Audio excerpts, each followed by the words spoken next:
Hello' everyone, আপোনালোক সকলোকে পুনৰবাৰ স্বাগতম জনাইছো অসম জ্ঞান সৰোবৰ আন এটা ভিডিঅ'লৈ। আজি আমি আলোচনা কৰিম ভাৰতৰ বিশিষ্ট ব্যক্তিসকলৰ সমাধিস্থলৰ নাম। আৰু আপোনালোকে যদি আমাৰ হোৱাটছএপ চেনেলটো ফ'ল' কৰা নাই তেনেহ'লে ফ'ল' কৰি দিব, আৰু চেনেলটোত যদি নতুন তেনেহ'লে ছাবস্ক্ৰাইব কৰি দিব।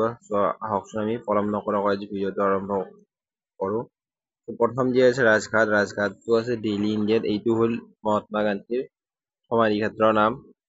আৰু মহাত্মা গান্ধী, যাক আমাৰ দেশৰ জাতিৰ পিতা বুলি কোৱা হয়, আৰু তেখেতৰ জন্ম হৈছিল 1869 2 অক্টোবৰ তাৰিখে। তেখেতৰ জন্মদিনটো গান্ধী জয়ন্তী হিচাপে পালন কৰা হয়, আৰু তেখেতৰ জন্ম হৈছিল পোৰবন্দৰ, গুজৰাটত, আৰু তেখেতক এছাচিনেট কৰা হৈছিল নিউ দিল্লী বিৰলা হাউচ 30 জানুৱাৰী 1948 চনত।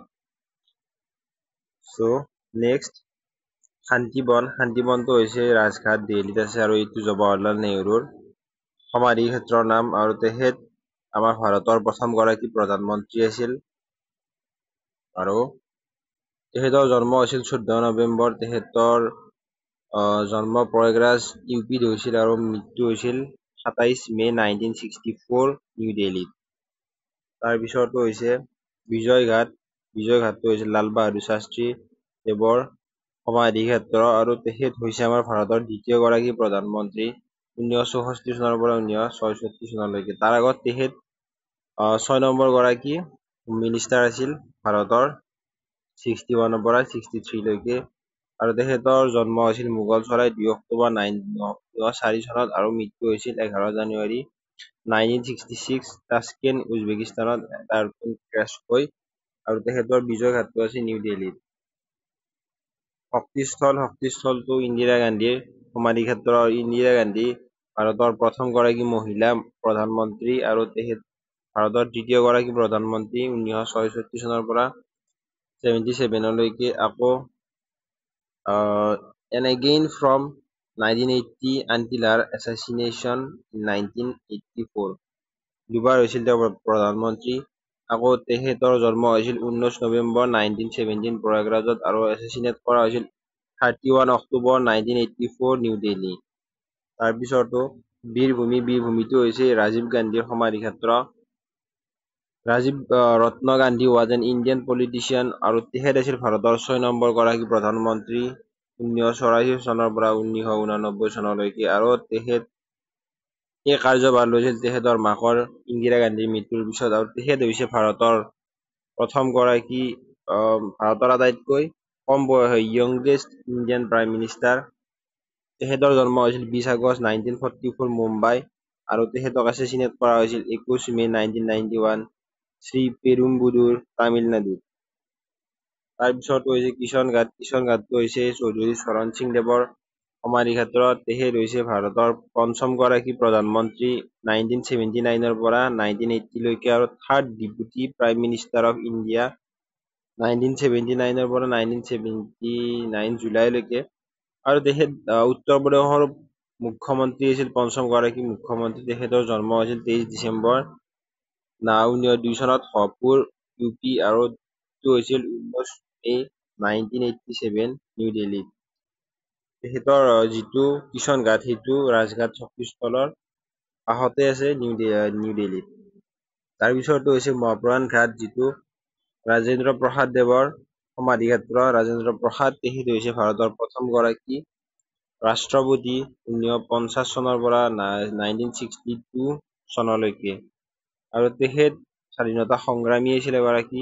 তেখেতৰ জন্ম 3 ডিচেম্বৰ 1884 জিদাৰী, বিহাৰ, আৰু 28 ফেব্ৰুৱাৰী 1963 78 বছৰ বয়সত পাটনাত তেখেতৰ মৃত্যু হৈছিল। তেখেতৰ মহাপ্ৰয়াণ ঘাটটো পাটনা, বিহাৰত আছে। তাৰপিছত হৈছে অভয়ঘাট। অভয়ঘাটটো হৈছে মোৰাৰজী দেশাই দেৱৰ সমাধি ক্ষেত্ৰ, আৰু মোৰাৰজী দেশাই হৈছে ভাৰতৰ চতুৰ্থ গৰাকী প্ৰধানমন্ত্ৰী 1979 পৰা 1979 লৈকে, যিটো জনতা পাৰ্টীৰ গভৰ্ণমেণ্ট আছিল। আৰু তেখেতৰ জন্ম হৈছিল 19 ফেব্ৰুৱাৰী 1896 ভালচাদ, আৰু মৃত্যু হৈছিল 10 এপ্ৰিল 1999 মুম্বাইত 99 বছৰ বয়সত। আৰু তেখেতৰ যিটো অভয়ঘাট সেইটো আছে নৰ্মদা ৰিভাৰৰ পাৰত আহমেদাবাদত। তাৰপিছতো হৈছে সমাধিস্থলটো হৈছে জগজীৱন ৰামদেৱৰ সমাধি ক্ষেত্ৰ। তেখেত হৈছে বিহাৰৰ এগৰাকী স্বাধীনতা সংগ্ৰামী। 5 এপ্ৰিল 1908 চনত তেখেতৰ জন্ম হৈছিল আৰু মৃত্যু হৈছিল 6 জুলাই 1986 নিউ দিল্লীত। তেখেতৰ সমাধিস্থলটো নিউ দিল্লীতে আছে। তাৰপিছতো হৈছে নাৰায়ণ ঘাটটো হৈছে গুজৰাটীৰাম নন্দদেৱৰ সমাধি ক্ষেত্ৰ। তেখেত আছিল acting prime minister of India for 13 days tenure following the death of Jawaharlal Nehru and Lal Bahadur Shastri in 1966 respectively. মানে জৱাহৰলাল নেহৰু দেৱৰ মৃত্যুৰ পিছতো তেখেত এক্টিং প্ৰাইম মিনিষ্টাৰ আছিল আৰু লাল বাহাদুৰ শাস্ত্ৰী দেৱৰ মৃত্যুৰ পিছতো তেখেত এক্টিং প্ৰাইম মিনিষ্টাৰ আছিল। তেখেত দুবাৰ 13 দিনৰ কাৰণে প্ৰধানমন্ত্ৰী হৈছিল। তেখেতৰ জন্ম হৈছিল 4 জুলাই 1898 চিয়ালকোট পাকিস্তানত আৰু তেখেতৰ মৃত্যু হৈছিল 15 জানুৱাৰী 1998 আহমেদাবাদত 99 বছৰ বয়সত। তেখেতৰ নাৰায়ণ ঘাটটো আছে আহমেদাবাদত। তাৰপিছতো হৈছে একতা স্থলটো হৈছে জৱাহৰলাল নেহৰু মাৰ্গ দৰিয়াগঞ্জত আছে। এইটো জ্ঞানী জেইল সিং দেৱৰ সমাধি ক্ষেত্ৰ আৰু তেখেত হৈছে ভাৰতৰ প্ৰথম গৰাকী শিখ ৰাষ্ট্ৰপতি। তেখেত ভাৰতৰ 7ম গৰাকী ৰাষ্ট্ৰপতি 1982 চনৰ পৰা 87 চনলৈকে আৰু 9ম গৰাকী মুখ্যমন্ত্ৰী আছিল পাঞ্জাৱৰ। তেখেতৰ জন্ম হৈছে 5 মে 1916 চন চান্দাৱান পাঞ্জাৱ আৰু 25 ডিচেম্বৰ 1994 78 বছৰ বয়সত চণ্ডীগড়ত তেখেতৰ মৃত্যু হৈছিল।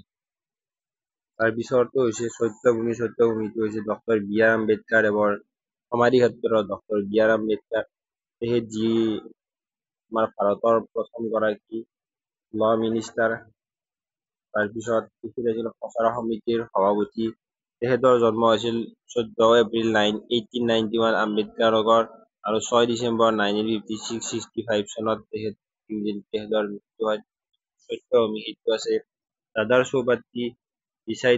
চৌপাটি মুম্বাই মহাৰাষ্ট্ৰ ইণ্ডিয়া। তাৰপিছতো হৈছে উদয়ভূমিটো হৈছে কে নাৰায়ণ দেৱৰ সমাধি ক্ষেত্ৰ আৰু এইটো আছে নিউ দিল্লীতে আছে এইটো। আৰু তেখেত হৈছে ভাৰতৰ 9ম গৰাকী ভাইচ প্ৰেচিডেণ্ট 1992 চনৰ পৰা 1997 চনলৈকে আৰু তেখেত হৈছে ভাৰতৰ 10ম গৰাকী ৰাষ্ট্ৰপতি 1997 পৰা 2002 চনলৈকে। তেখেতৰ জন্ম হৈছিল উজাপুৰ কেৰেলাত 4 ফেব্ৰুৱাৰী 1921 চনত আৰু মৃত্যু হৈছিল 9 নৱেম্বৰ 2005 চনত নিউ দিল্লী।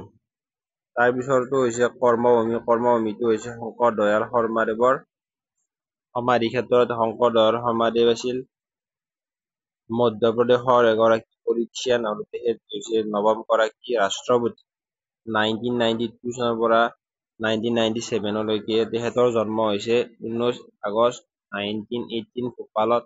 মৃত্যু হৈছে 26 ডিচেম্বৰ 1999 81 বছৰ বয়সত নিউ দিল্লীত। তেখেতৰ যিটো কৰ্মভূমি সমাধি ক্ষেত্ৰ সেইটো দিল্লীৰ ৰিং ৰোডত আছে আৰু কৰ্মভূমি অৰ্থাৎ লেণ্ড অফ বিউটি বুলি কোৱা হয়।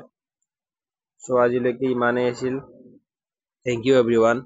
ভিডিঅ'টো শেষলৈকে চোৱাৰ বাবে। আৰু আপোনালোকে যদি আমাৰ হোৱাটছআপ চেনেল অসম জ্ঞান সৌৰভটো ফ'ল' কৰা নাই তেনেহ'লে হোৱাটছআপত গৈ চাৰ্চ কৰিব অসম জ্ঞান সৌৰভ আৰু আমাৰ হোৱাটছআপ চেনেলটো আপোনালোকে ছাবস্ক্ৰাইব কৰিব। আৰু যদি আপোনালোকৰ ভিডিঅ'টো চাই ভাল লাগিল তেনেহ'লে লাইক শ্বেয়াৰ এণ্ড ছাবস্ক্ৰাইব কৰিব। Thank you everyone.